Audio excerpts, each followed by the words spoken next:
Teoscar Hernandez declines the Dodgers qualifying offer because, duh. Gabriel Pec has been lightning in a bottle for LA Galaxy. And if you're the type of person who likes to look to the future, cover your eyes when it comes to the LA Kings. Good morning. I'm James. This is your daily dose of sports and snark for the greatest sports city in the world, Los Angeles. This is Faithful Angelenos Morning Report. It is November 20th, 2024. Still in Portland, Oregon. Oh well. But if you like being in the know about LA sports, click the like button. Click the subscribe button.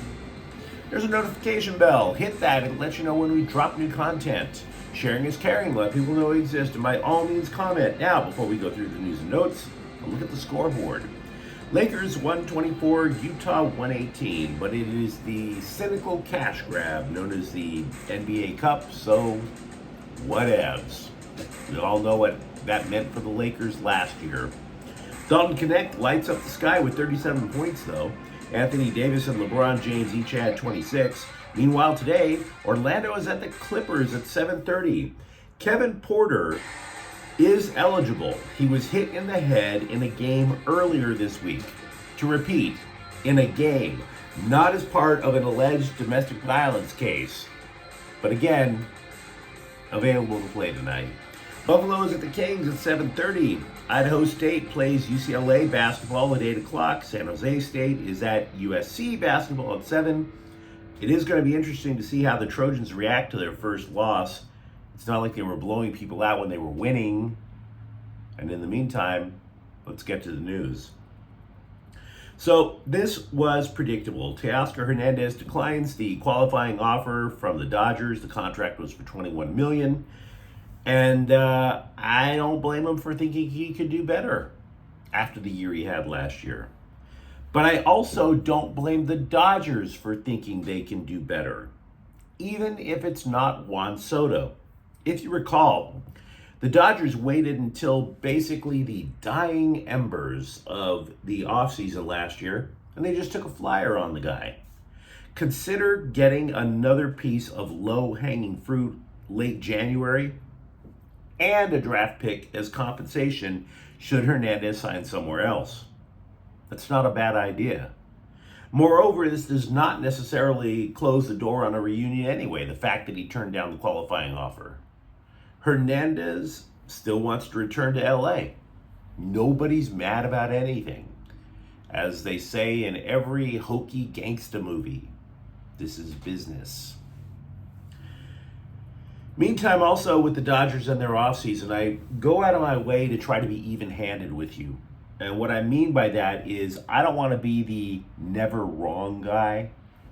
You see that all the time. You see it all the time on sports radio. You see it all the time on cable news.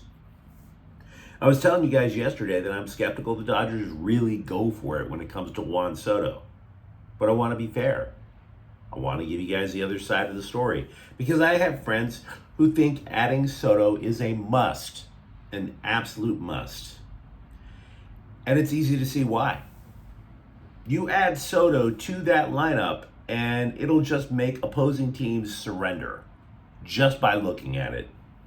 If you remember last year's Dodger lineup, everybody was writing about, oh, that lineup is only good 1 through 4. That lineup is amazing 1 through 4, and then there's this massive drop-off. Well, that lineup goes all the way down to number 7, and then you get a drop-off. 7. Shohei Ohtani, Mookie Betts, Soto, Freddie Freeman, Will Smith, Max Muncy, Tommy Edman. And then it falls off the cliff. Moreover, while it is true, and by the way, when I say fall off the cliff, even that's not guaranteed. What if Andy Pages or James Outman all of a sudden figure it out, right?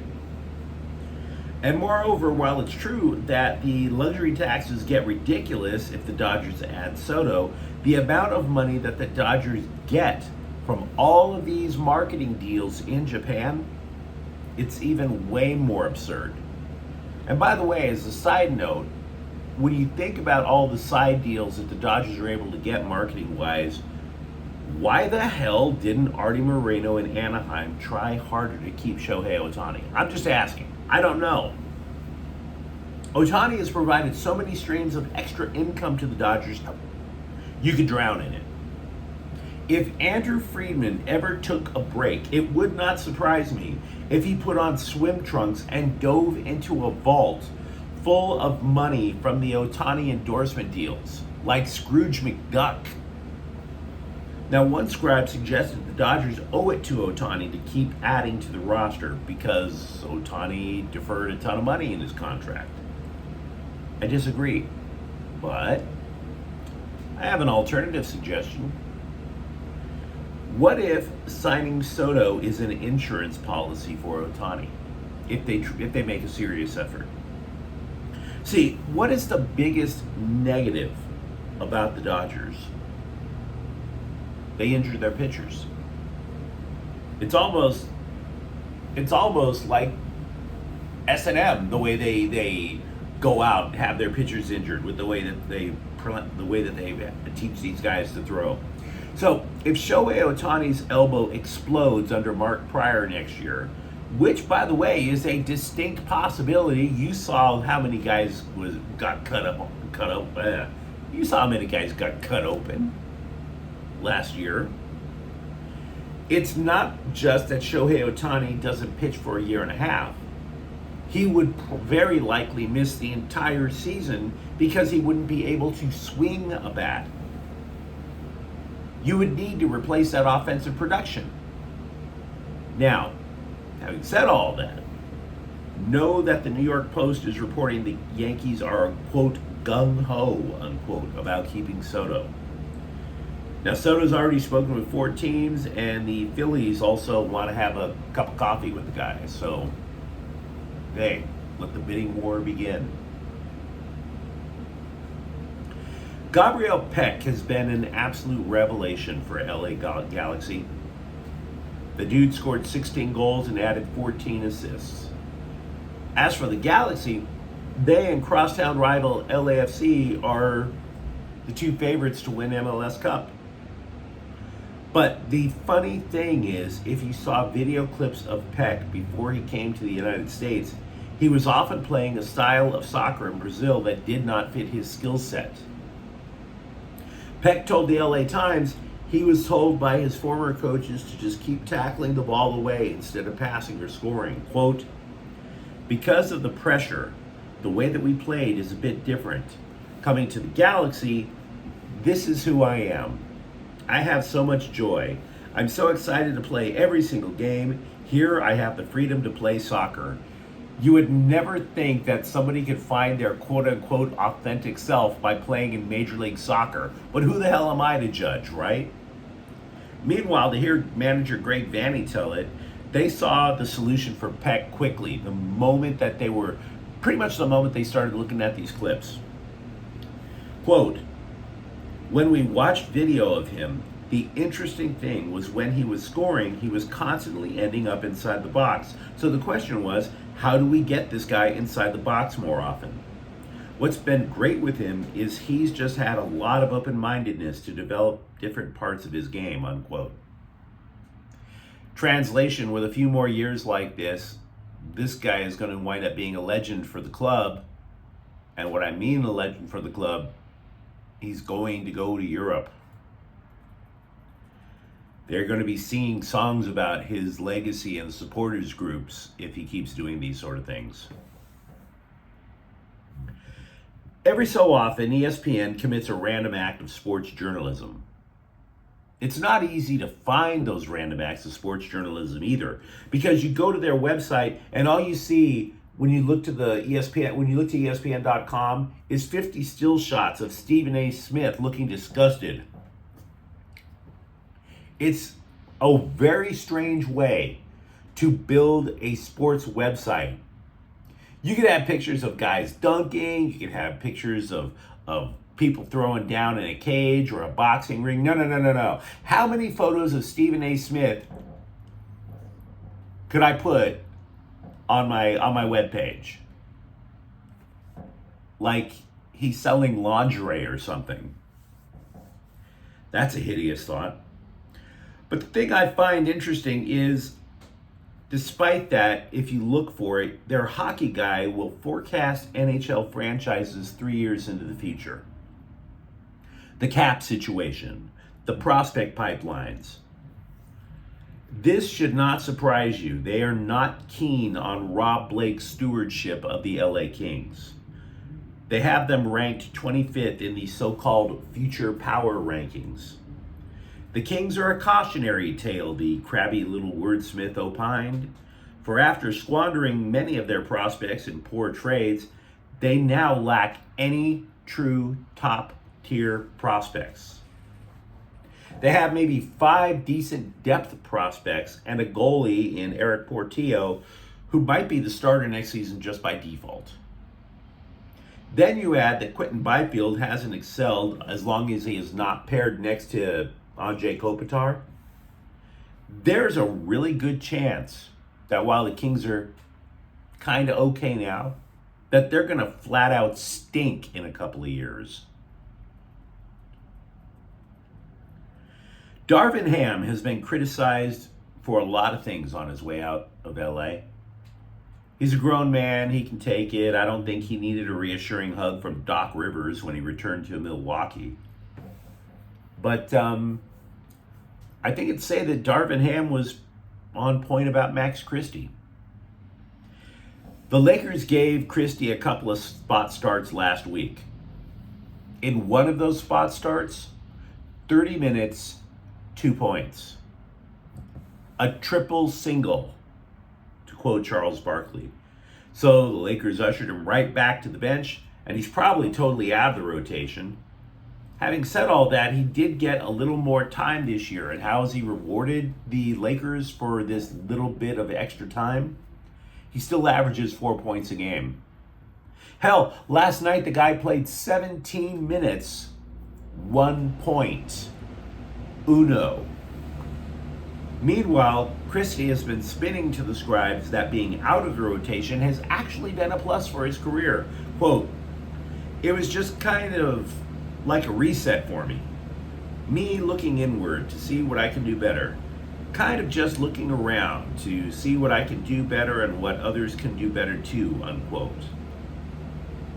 Now, I know how it makes his career better. He gets a courtside seat for NBA games and $8 million a year just to sit there and watch Dalton Knecht do everything that we were told Christie could do. Max Christie, dangerously close to flop territory, bust territory, dangerously close.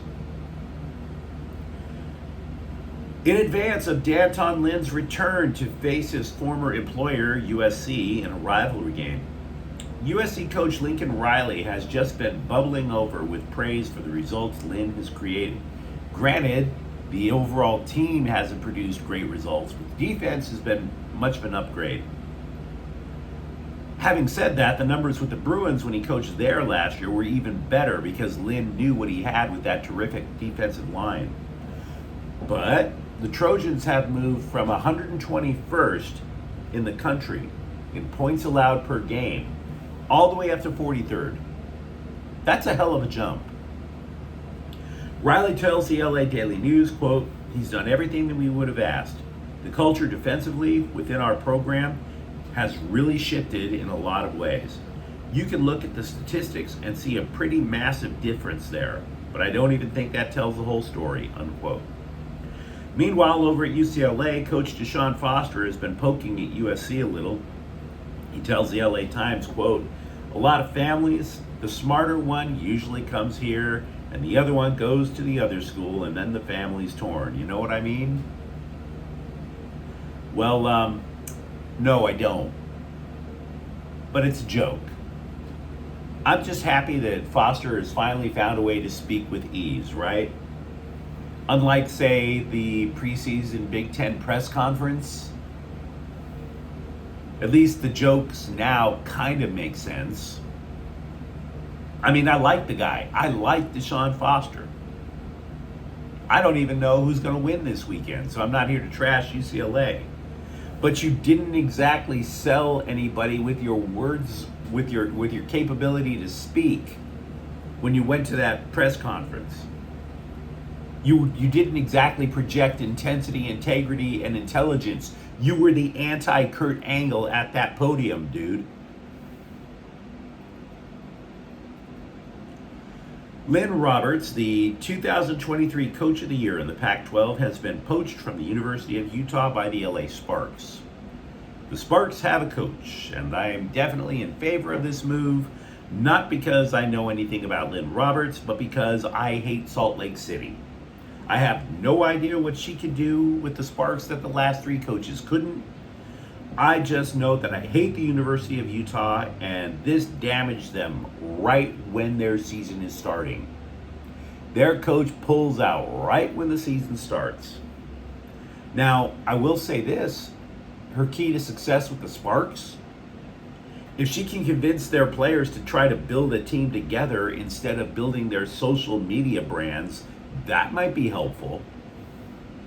But you let me know what you think in the comments thread. Talk to me about Teoscar Hernandez and what the Dodgers could do in the outfield.